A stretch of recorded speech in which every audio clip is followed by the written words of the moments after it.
Hello, my name is Joshua Lowe, and today I interviewed Annie and Peter Shin. Thank you for joining us. Okay. Okay, so it's recording now. So, my name is Joshua Lowe, and I want to thank you for agreeing to have this conversation with me.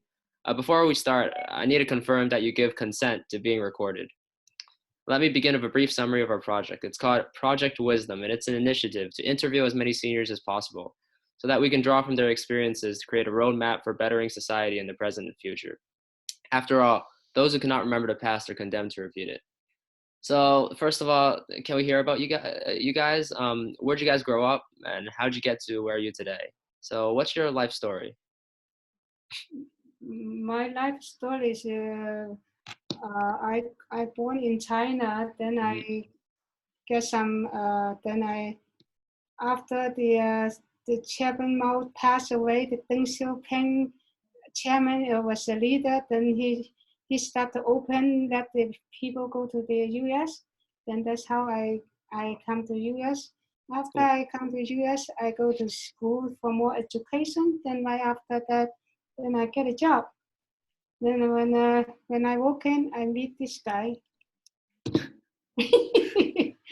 So I working for the government job for like 27 years. Then I retired. Now I'm retired. Nice. Yeah. How about you, Peter? My grandfather came over, I think, shortly after World War One. My father came on a ship alone or with some other people from the area just before the Great Depression. So that would be in the mid to late 20s. And he was drafted in World War II. That's not the story, but after going overseas and coming back, got married, and I think he took his discharge in China. He got married then, and then came back to the States in 1948, just before the government collapsed. So I'm a post-war baby along with the rest of my brothers. All right, cool. Is that all you guys want to say about yourselves? What other details might be of interest? In what other events? Okay, I guess that's good. All right, so thank you for telling me about yourselves. So throughout your life, you've seen many changes around the world. So what we want to know is how has the American lifestyle or just the general human experience transformed over your lifetime?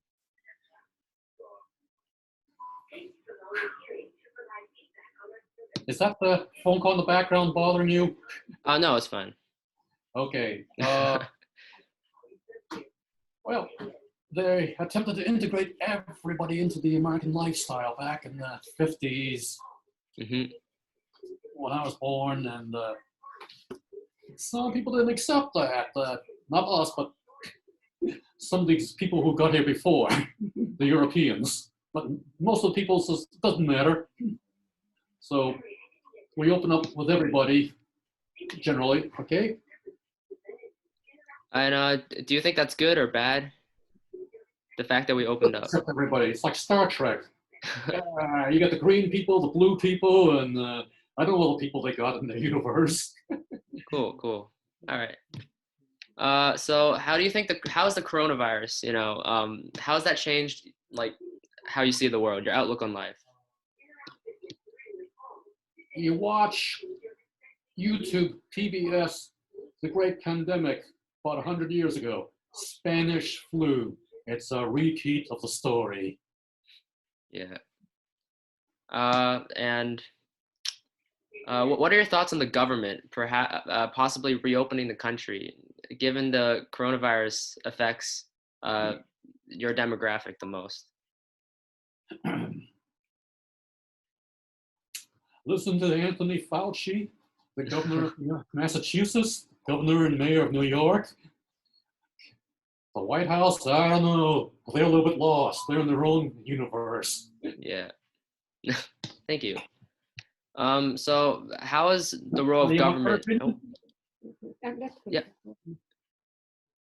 You good? Okay. How has the role of government in American society changed over time? Have they been like good? Has it been good or bad? This is hard to say.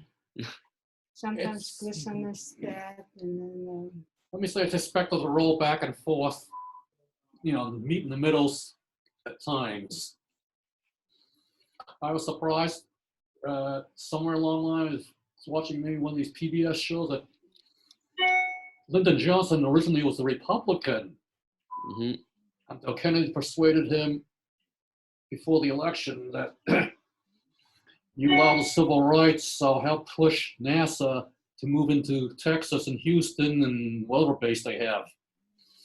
And the big economic input into Texas. And Johnson switched parties and eventually became vice president as well. Yeah. And what would you like to see happen in terms of the government's relationship with the people?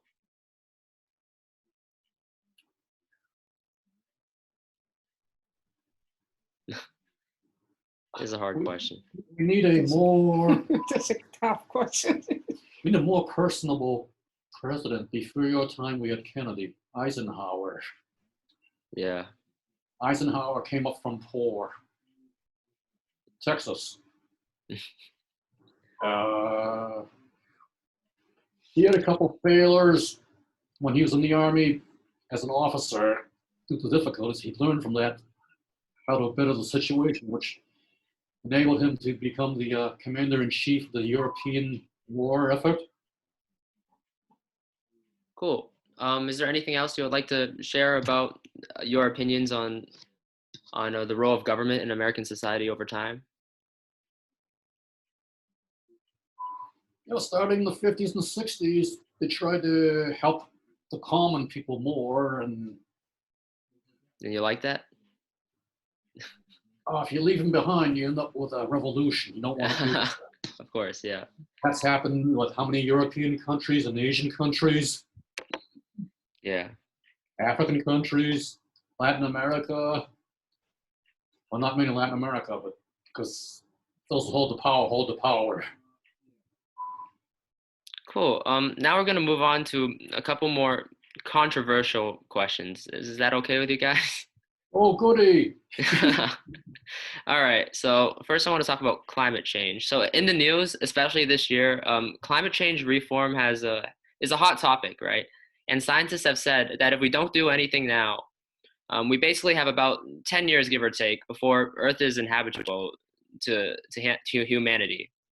So with the way countries and international organizations are functioning right now, do you truly believe climate change can be stopped before it's too late? Yes and no. But no, it could be a cycling of nature. Ice ages, hot periods, floods. I've been watching PBS a couple of weeks ago, and like the Rocky Mountain zone, that was once all ocean. Yeah. Like they find dinosaurs and looking at in the Rockies if you look in the right places. So the Earth has high spots become low and low spots become high. That's changed quite often. Mm-hmm. Upper Egypt, which refers to upriver from the Nile, that used to be all lush land, farmland. It's all desert now. Things changed. Mm-hmm. Nice. So cool. So you've probably seen young activists. Do you know who Greta Thunberg is? No? No, that's fine. So along with students at Lexington High School, so there have been like walkouts and grassroots movements. So like basically, we just walk out and support climate change. So do you think this passionate activism can produce real policy and real change, and why? Not immediately. Yeah. Until you become age where you can vote, run for office. then you can start making change. It shows where you're going. Cool. So now I'm gonna ask a couple questions on healthcare. Is that okay? Yes. So what's your stance on healthcare in the US? You think it's good, bad? It's okay. It's okay. Not very strong, but we are old guy. We are old anyway, so you know your grandma. So we Yeah. If you want to look up the comparison, 60 Minutes, maybe 20 or 30 years ago when they first came on, they compared the healthcare systems of US, UK, Canada, and Cuba. And they concluded that Cuba was best. However, the operation of the government is communist government, dictatorship. And second Yeah. was UK. So you know about communism, right? Do you believe that communism is good? What's your opinion on communism? Let's see, too much democracy is one extreme, communism is the other extreme. Huh. Now, Cool. Cuba is starting to liberalize. I've had a friend whose uncle had gone from the States for cancer and got nowhere, and somebody suggested try Cuba. They took him in. There's the old casinos from the 20s and 30s, which the mafia controlled. After the revolution, they kicked the mafia out. They turned the casinos into hospitals, and now some of them are hospitals for foreigners only. The top floors are your hotel for the family of the patients. The patients and medical are on the middle. The bottom's your lobby. Cancer treatments, which aren't being tried in Europe or the States, such as he had cancer somewhere in his abdomen. He'd been to 3 major hospitals, at least in the US, got nowhere, and said, go home and die. Some friends said, try Cuba, last resort. He went to Cuba. Basically, they opened them up, says, oh, there's the cancer, put some medicine on it, zip them back up. Hey, come back next month. Next month, they open the zipper up, open them up, all gone, take the pads out, close them up, go home. Yeah. It's Cool. stuff like that where, yeah, they don't have the commercial companies trying to control the medical industry, hooking everybody forced on meds for the remainder of their life. Sure. Is there anything else you want to share about what you think about healthcare before the 2000s compared to healthcare today? No? Okay. Yes. There are some illnesses that I personally have experienced. Mhm. I get sick, go to Chinatown first. I've had one dizziness situation, couldn't be cured in the Western medicine because they couldn't figure out what was wrong. The doctor touches your pulse. Chinese style. He's looking for rhythms in your pulses. He's looking for both wrists. And get some ooh. You get the herbs. The medicine stinks. I don't care how bad it tastes. If it works, my sinuses were clogged. 15 minutes after drinking the herbal soup, my sinuses are running like Niagara Falls. So if I get sick, depending what sickness, I usually go to Chinatown first. Cool. All right. So now I'm gonna ask a couple questions on criminal justice. Is that okay? Yes. So, are the riots in Minneapolis and the other parts of the United States, such as Atlanta, reminiscent of the Rodney King riots in LA during 1992? So, the Rodney No. King riots were essentially an African American got beat by some Yes. people. But the people turned it into an economic looting. Hmm. These are not economic lootings. Cool. So, so now I'm gonna ask a much broader question, but let's see if I can give some context. So, in the war on drugs and during the 80s, there was a very hard on criminal stance in the government. However, with new legislation such as the First Step Act being passed and organizations such as the Innocence Project being formed, criminal justice is taking a step to becoming more based around rehabilitation than incarceration. What is your general view on criminal justice in America right now, especially in the context of what just happened in Minneapolis and other parts of America in the last month?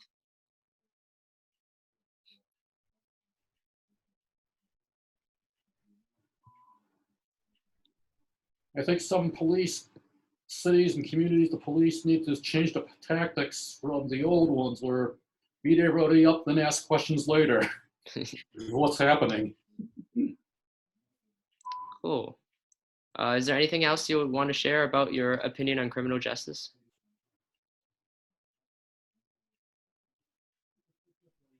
Yeah, camcorders, telephone recordings, telling the truth over what the government's lying about.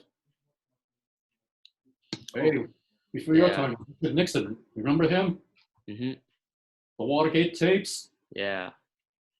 Yeah, if it wasn't for the recordings, we wouldn't have gotten, he would be in office for, much longer. Yeah. Cool. Now I'm just gonna ask a couple questions about aging uh, and stuff like that. So how do we erase the stigma around aging?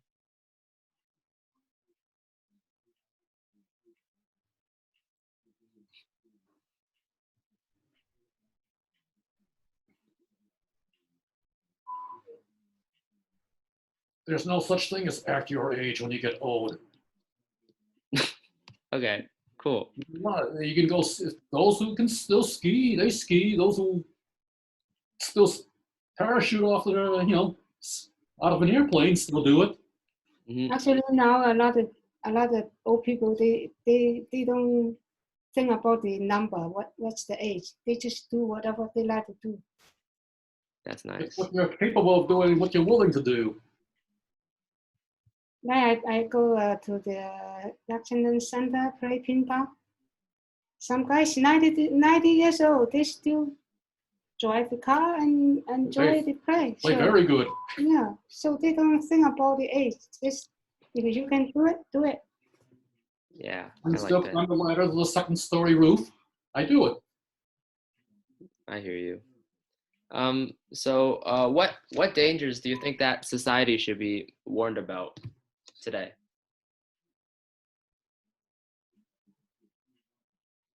It could be regarding the coronavirus or regarding anything really.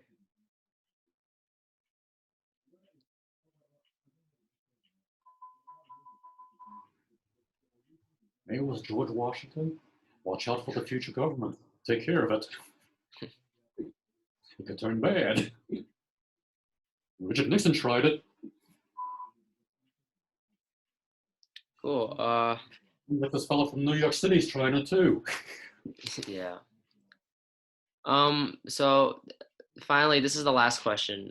So as a young man, so me, what advice would you give me and my friends and my peers as I grow up in an ever-changing world?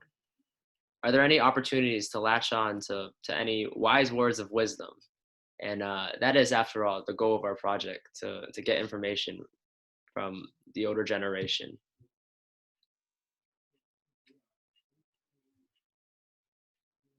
Do what you're capable of for the betterment of society. And if you're lacking the capabilities, learn the capabilities. Always put God in the first. Hmm. God is the control of everything.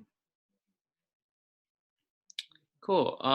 I think that pretty much concludes what I. Is there anything else you want to share about your opinions on climate change, healthcare, criminal justice, your life story? Mm. Climate change could be cyclical, based on what PBS has been showing recently. Rocky Mountains used to be water. They found fish fossils up there. Same up in the Canadian mountains. Upper Egypt used to be the sea. Lower Egypt used to be all green farmland. All Nice. your young people just go by the Bible. Whatever the Bible said is the right thing to do, just follow. Cool. I think that concludes our recording. So I'm gonna stop the recording now.